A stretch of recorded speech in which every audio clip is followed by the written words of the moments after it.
You found out, didn't you? Her chuckle echoed from the darkness. It was our first night together. The touch of her skin felt oddly different. Seeing my startled retraction, she laughed. What's happening? I couldn't help my curiosity and asked. She narrowed her eyes at me. Her eyes, cat-like, predatory. Curiosity can be dangerous, she said, slowly revealing her skin. She was truly beautiful then. Even after a decade, I still remember. My name is John Adams. I had just turned 36 at the time. I worked in sales for a pharmaceutical company. Not to boast, but I was their top salesperson. My wife, Catherine, came from a popular family of practitioners. It was a marriage arranged by my father-in-law. Catherine, whom I met at the matchmaking event, seemed like a proper lady. I found no reason to refuse, and so we got married. The higher-ups in the company were pleased about this advantageous connection. It was quite the clue, earning me envy from my peers. After getting married, I threw myself into my work more than ever to drown out the noise. I didn't even imagine that someone who disliked my success was by my side. There are many employees at my level vying for promotions. There are even factions within the upper echelons that aren't visible on the surface.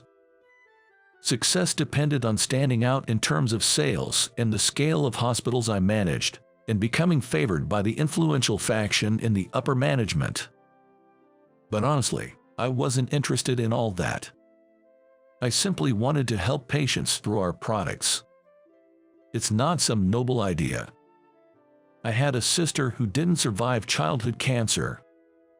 Today, there is a cure for that. She could have been saved. That's why I believe in the power of medicine. I think it's absolutely necessary for people's lives, and I've contributed to patients through it. I was proud of this job and truly loved it. My seemingly smooth sailing future suddenly became clouded. The much-anticipated new medicine, on which we spent a significant amount in development costs, was finally launched. My boss was enthusiastic about making our team the #1 in the nationwide sales of this. He emphasized its early adoption in the hospitals we were responsible for during our sales meetings. The hospitals I was in charge of within my team had the greatest influence. Doctors in this area are reluctant to use new medicine unless they are adopted in the hospitals I'm in charge of. However, there are some doctors who prefer to wait for a certain period before using new ones due to safety considerations. But my boss aggressively pushed sales to the doctors I was in charge of. Turns out, the chief of surgery in this hospital had a close relationship with my boss. I was in charge of the other departments, and my boss was in charge of the surgery department. It seemed like I was in charge, but we were sharing roles as suggested by my boss. My boss urged the chief of surgery to use the new medicine.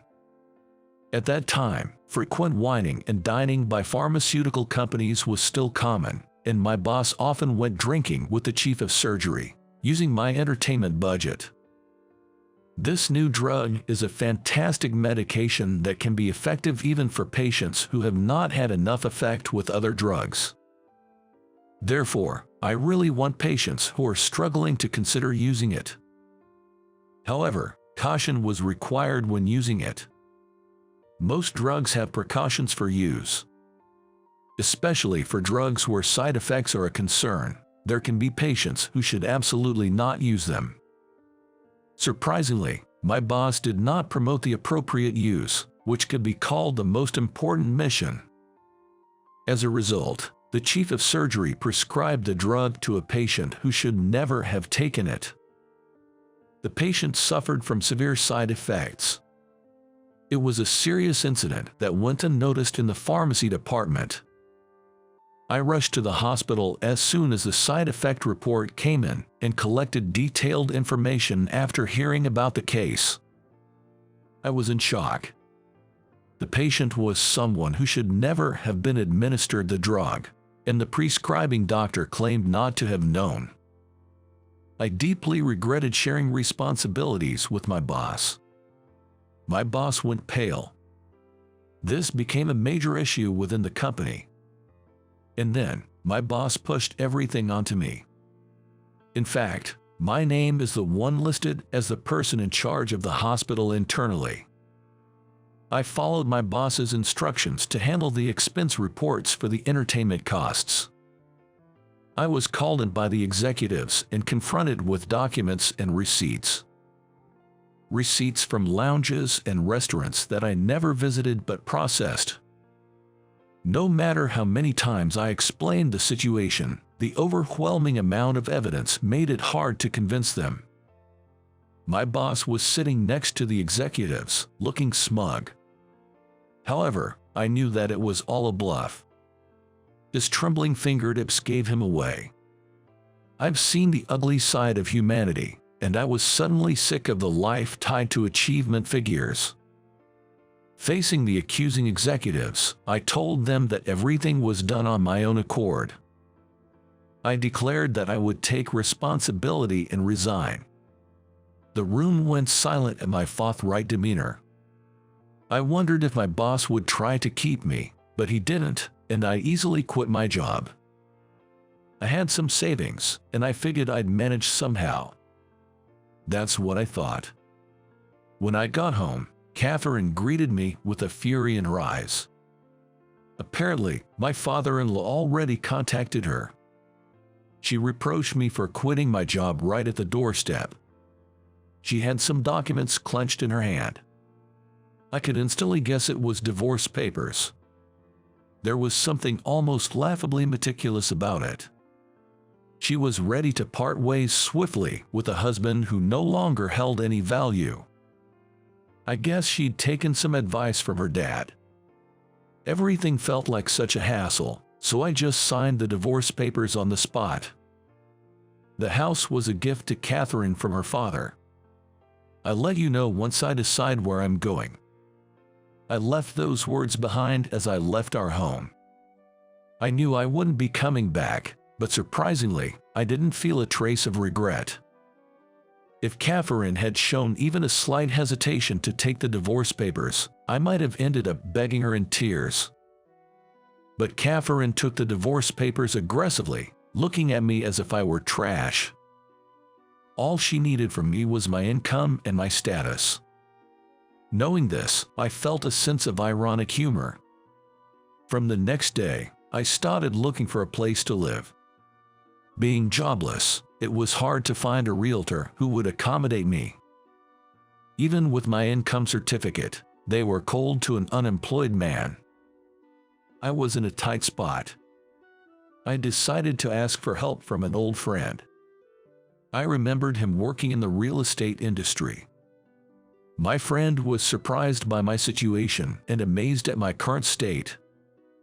While dumbfounded, he chuckled, saying, "You've always been like this, haven't you?" He asked me to wait for 3 minutes, and right on the dot, he called back. He'd found an apartment and told me to come immediately. In a hurry, I noted the address and hung up. Following the noted address, I arrived at an old-fashioned Western-styled apartment. The apartment was retro-styled, with one entrance. It seemed rooms were scattered with a corridor in between. There were mailboxes marked with room numbers at the entrance. My friend had mentioned there was a landlord I should talk to. "Excuse me," I called out, as there was no doorbell. I heard the patter of footsteps from the end of the corridor. The person who appeared was a young woman. Her long black hair and porcelain-like white skin were striking. "Oh, are you John? I've heard about you. I'm the landlord, Nancy Thompson. Nice to meet you," she said, offering her right hand. Taken aback, I shook her cool hand. Her wrists and fingers were slender. I was surprised to find myself reluctant to let go of the handshake. Her name was Nancy Thompson. The other people called her Nancy. This apartment that's been converted into apartments is exclusively occupied by women, they told me.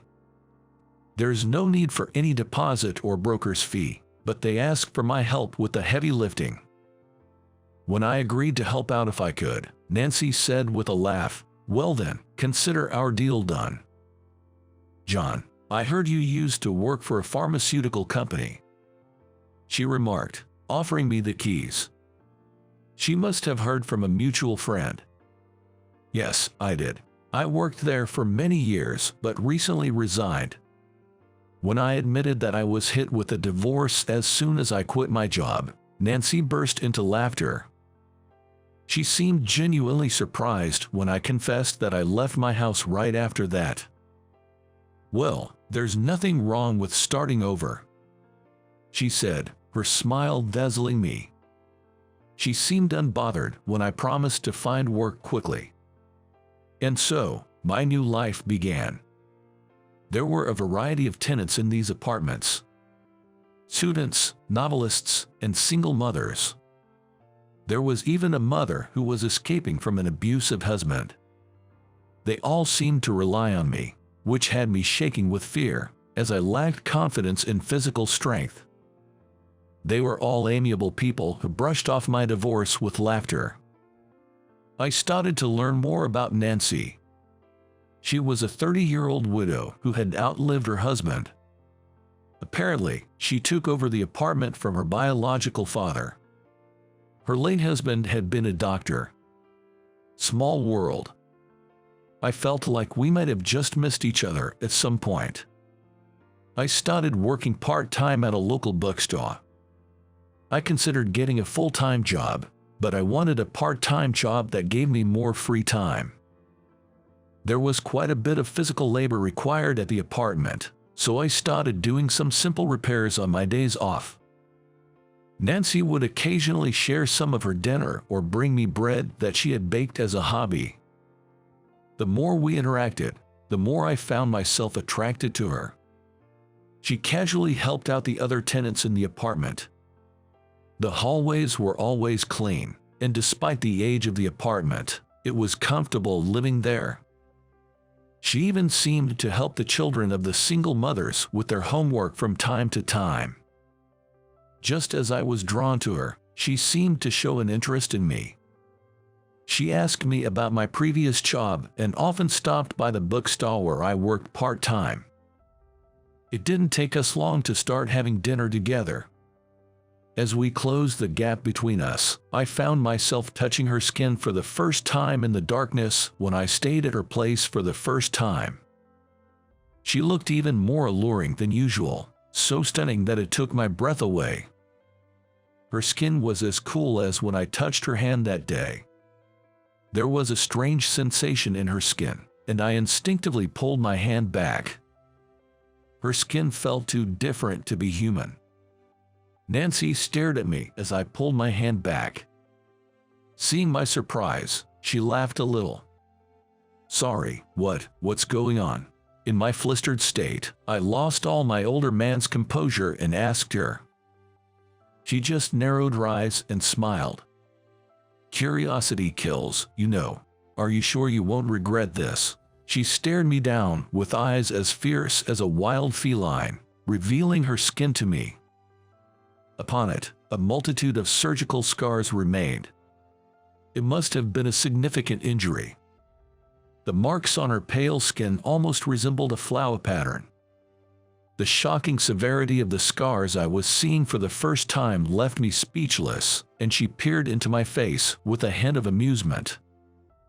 "I told you you'd regret it, didn't I? You can't touch me." She slowly pointed towards the exit. "Leave this room and regret hurting me." She expelled me from the bed with a cold voice I had never heard before. "What about those scars? Why?" I asked, and Nancy just laughed. Then she began to speak quietly. Nancy's husband used to work as a surgeon at a general hospital. Apparently, he had been unable to perform a surgery that he was supposed to because he was suspected of collusion with a pharmaceutical company. The patient died during the surgery performed by a substitute doctor. Of course, her husband had no involvement with the pharmaceutical company. It was the head of the surgery department who had pinned the blame on him. Taking all responsibility, her husband had to leave his job. After leaving the hospital, he was always down. When he said he was going to go on a hike, which was his hobby, Nancy was relieved. It was winter, but she sent off her experienced husband. That was the last time she saw him alive. He didn't return even after his scheduled descent. After a search, he was found dead in a snow cave. There was no suicide note. Did he go to the snow-capped mountain to end his life, or was it the result of an accident? Feeling responsible for not stopping him, Nancy threw herself off a cliff, apparently trying to follow him. Fortunately, she survived, but with significant scars left on her body. You can't mean the pharmaceutical company is. I had a gut feeling, and my words got stuck in my throat. I heard about a scandal caused by a senior colleague from my boss. That's right. It's the company where you work. They refused my husband, who had asked them many times to prove his innocence. Nancy said with a strained voice. She knew very well that I had nothing to do with it. But she said she despised me just for hearing that I worked in sales for that company. I thought it's okay for you to get hurt with something you can never have. Nancy said and laughed. She was laughing, but to me, it looked like she was crying. She knew she was being unreasonable. Yet, she still wanted to hurt me, regardless of the logic. Her feelings must have been strong. Nancy still has her deceased husband in her heart. She intends to live on, carrying his regrets. I shudder.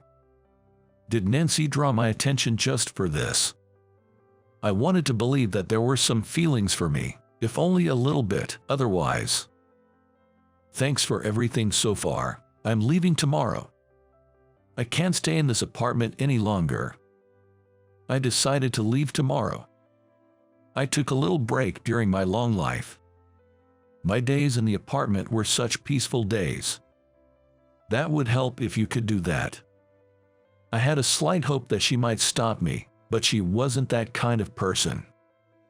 She turned her back on me, not wanting to see my face anymore. She never looked at my face until the end.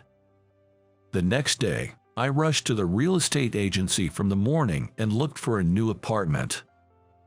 This time I wasn't unemployed, so I managed to rent a place. I immediately started moving. I didn't have many belongings to begin with, so the move was easy. Once I leave this apartment, I plan to look for a job. My break from life is over. I told them I would quit my bookstore part-time job a month in advance. There's no going back now. I left the apartment as the neighbors saw me off. Since Nancy didn't show her face until the end, I left the keys with one of the tenants. I left a note of thanks for their kindness and decided to leave it with the keys. I wonder if Nancy will read my message. She probably won't read it. I had a feeling. A month later, I found a new job. It's the same sales job as before. I'm selling real estate. I ended up getting a job at that real estate agency. Although I'm learning a lot in a field that's new to me, I'm enjoying every day. And finally, today, I managed to move. My new place is that old apartment building. I've come back to that familiar apartment. I wondered what kind of face you'd make when you came back. Nancy was waiting for me at the entrance, arms crossed. Despite her harsh words, her eyes were calm. I'd like to start over. At my words, Nancy laughed as if she was dumbfounded. When I suggested that we start with introducing ourselves, Nancy wouldn't play along, saying it was silly. After asking a few times, she finally agreed. Even if we start over, it might be the same. If so, we'll start over again." As I responded nonchalantly, Nancy gave a wry smile. "I hope that when she finally sorts things out, I'll be right next to her. If she chooses someone else, I will say congratulations to her with all the bravado I can muster." How did you like it? Your subscription to our channel will motivate us. See you in the next video.